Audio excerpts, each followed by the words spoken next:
Well, I really liked the last 30 minutes, and a couple other things on the show were good too. I'm John Rentham with my review of WWE NXT, but there were some things I didn't like. Just let me know what you guys have to say in the comments, but I'm jumping right on into it.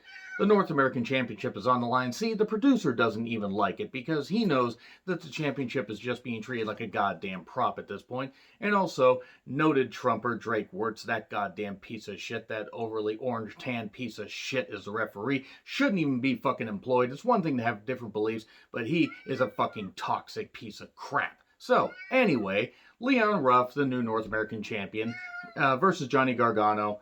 And yeah, the championship is just a fucking prop at this point. I didn't care. Ruff is talented. He did overshoot a dive. These things happen though. Dives get overshot a whole lot. Priest shows up on the stage. He doesn't want Johnny Gargano to win. Gargano hits one final beat, and then Priest pulls Ruff out and says, "Sorry, kid," punches him in the face, so Ruff wins by DQ. And then we find out a little bit later what's going to happen here. I don't like this storyline. I don't have a problem with featuring new talent if they didn't use a championship. Use a championship further down the road if you want to really do a feud like this, but this is just making the championship mean absolutely fuck and all. And that's just my take. There are some people that like it, and that's fine. So, we have Grimes backstage to the top. Cameron Grimes is going to go to the top. And then we have Cameron Grimes versus Dexter Lumis blindfold match, the zombie ref, and I'm going to be honest, I didn't fucking like this at all. I didn't like this one bit. Here's why I didn't like this one goddamn bit. Because it's just making Grimes much more of a comedy character than he needs to be, and he can do comedy. Lumis just stands there while Grimes, first doesn't want to put his blindfold on and then does, and then the referee gets taken out and he takes his blindfold off, and Grimes just sees Lumis just standing there. What the hell is going on? And then, we have a bit of a brawl because Lumis loses his hood, and then they brawl until Grimes leaps over the wall and leaves, and Lumis is just looking in the camera like this and just staring and everything. And I don't like this feud. I like both of these guys, but I don't like this feud. So we then have Damian Priest talking to William Regal, and he says, "I was just having some fun. It was just me joking around." And Ruff says, "Well, I'm not a joke," and then slaps him. "I'm nobody's joke." Okay, Leon Ruff is getting a little bit too big for his britches. Funny, since he's about 130 pounds, but the guy is talented. The storyline just isn't good. It's not doing anything for anybody. But Damian Priest at least is trying to make it work, but I think it's fucking stupid. We get a Shotzi video package. Candace, you better get yourself an army, because on December 6th, we're going to war. It's War Games. It's going to be a women's War Games and a men's War Games. Here's a question.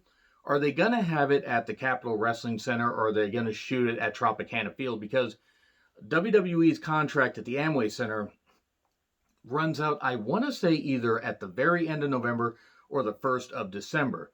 So they're going to have to find a new location, and Tropicana Field, where the Tampa Bay Devil Rays play, seems to be the most likely location, which is going to be kind of interesting. And hey, maybe they'll have actual fans, because the Rays never got fans. Oh, the Rays are actually not that bad of a team, but just that stadium's a fucking dumpster fire. But honestly, cool. There's going to be a women's War Games. Awesome. That one last year wasn't all that bad. Actually, it was pretty damn good. Here's the thing. This is still over a tank, and I don't really care about the tank. It means something to Shotzi. I just find this to be really goofy, and I also don't care about Candace. Speaking of which, Candace and Indy Hartwell versus Casey and Caden.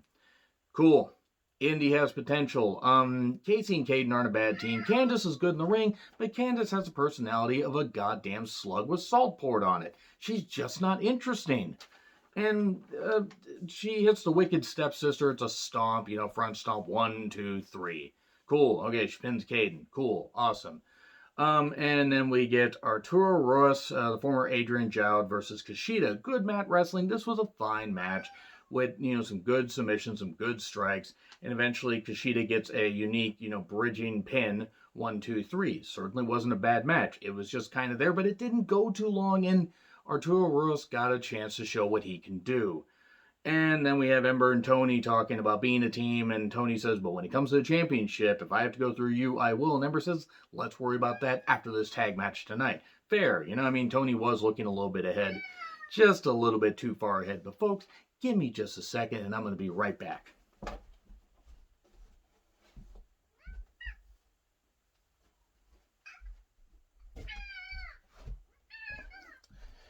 because somebody's being very noisy at very early hours in the morning. You really like this match. You really like the fact that Ember and Tony took on Dakota and Raquel. He likes Tony Storm, and he likes Ember. He doesn't understand Ember's theme. I don't really understand Ember's theme either. He doesn't understand her look, doesn't know what she's supposed to be. By the way, this is Sir, for those that aren't aware, adopt, don't shop. And I'm just going to keep holding you like this, because if you're just going to keep being a little brat, I'm just going to keep holding you like this. So basically, the action was good. All four of these women can go. Raquel has really improved quite a bit. She is goddamn good. And Tony is goddamn amazing. Goddamn talented in the ring. Goddamn beautiful. Ember is really good as well, coming back from that that Achilles injury, rather. And Dakota has really sunk her teeth into this heel run. It's just about a year into it. Remember when she beat up Tegan Knox? You remember that? You were there watching that. He wants to kill me. I have to feed him some sliced ham after this. But it was really good stuff. Raquel getting to shine a lot. All four of these women unloading on each other was a line from commentary. Ember dives, sending Raquel into the announcer's table, and then inside cradle from Tony Storm. 1, 2, 3.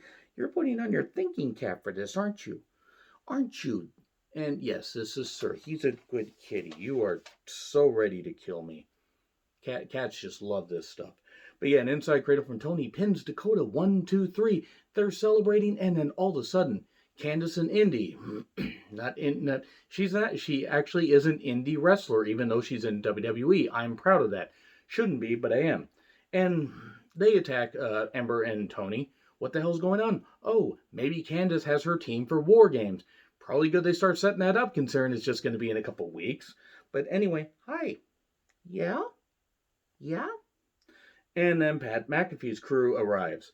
And it's about Balor's announcement. So, okay, fine. You know what? You want to read the rest of it? Want to read the rest of it? No, you don't. Here. Okay. Anyway, he's very, very annoyed with that. So we get Thatcher versus August Gray, because this is a feud that we needed to find out about, and it should have been more of a squash. August obviously is talented, but Thatcher should have eaten him alive. He eventually did, and got the choke, the front choke for the win. And he says, don't pick a fight with somebody that you can't beat. Here's Ciampa. And Thatcher's like, well, I got no problem with you, and then leaves. Ciampa says later, well, I want to pick a fight with him. Great, he took on Alistair's gimmick. Granted, Alistair may be leaving soon. I wouldn't blame him, considering his wife just got fired. But that's another rant for another day. Damian Priest is out for a match. I don't know who the fuck he was supposed to face. Gargano attacks him. They brawl a bit. Here's Leon Ruff. Because we can't get enough of this, feud that is going absolutely fuck and nowhere. And he ends up hitting both of them. They both get frustrated, try to chase him. He runs off. I'm the champ. They're hotshining the whole Razor 1, 2, 3 kids storyline that was built for months and months into a few weeks. It's fucking stupid. It's not even stupid that they're doing a storyline. No long-term build. Nothing. And I really have not liked this Priest-Gargano feud. So anyway, Regal then talks to Boa in some apartment. She's coming. No, it's not Zaya. She's coming. It's probably Meiko Satomura. The rumors are that Meiko Satomura is going to be part of WWE. You're really going to hear a whole lot of a frustrated producer here. He's not happy, but that's okay. Then we get Rhea versus Io, and like I say this much. Oh, by the way, before Ruff says it, tells Regal, I'm nobody's joke. I'll face both of them. He'll take them both. He's hardcore. Rhea versus Io. I gotta say this, Rhea versus Io actually was fantastic. You should come in on the camera, by the way, and chime in on this if you want to. Fantastic. By the way, one thing that I had a problem with is Mackenzie interrupted one women's match to say Finn Balor wasn't here yet, and then during this said Finn is on his way, and then they show a split screen of Finn arriving during the match. Just fucking do it during like the Thatcher August Gray match, or right after the Thatcher August Gray match. I'm just saying, you didn't need to interrupt the women's match. Nothing against Balor, and I like what they did here. But yeah, also this had 7 matches. I mean, usually you think about maybe 5 or 6 at the most. This had 7, but that is what it is. Rhea versus Io got a ton of time though. Io is tremendously talented. Rhea is fan-fucking-tastic. Both of these women are world-class athletes. Rhea's a goddamn star. Io's fantastic.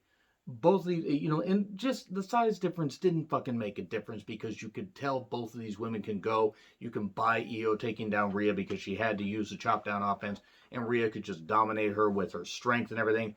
And, both these women are trying to top each other. Moving on. This was pretty goddamn amazing. One of my favorite matches of the year. It's going to be really interesting to see how I, do my favorite matches of the year list because I'm including ones from WWE, AEW, New Japan, and then also from the Indies, NWA Primetime Live. Rhea looking to grind down on Io. Moving on. Rhea's ear was bleeding at one point. The gauging of the ears I don't necessarily get, but this was pretty goddamn brutal. Io targets the arm. We get the prison trap, but Rhea has to sit down. She has to, do that because she can't hold her up because of her arm, but does the sitting version. Very nicely done. And then the armbar countered, moonsault dodged, and they both go outside with a spike DDT first. And then we get a bomb through the announcer's table.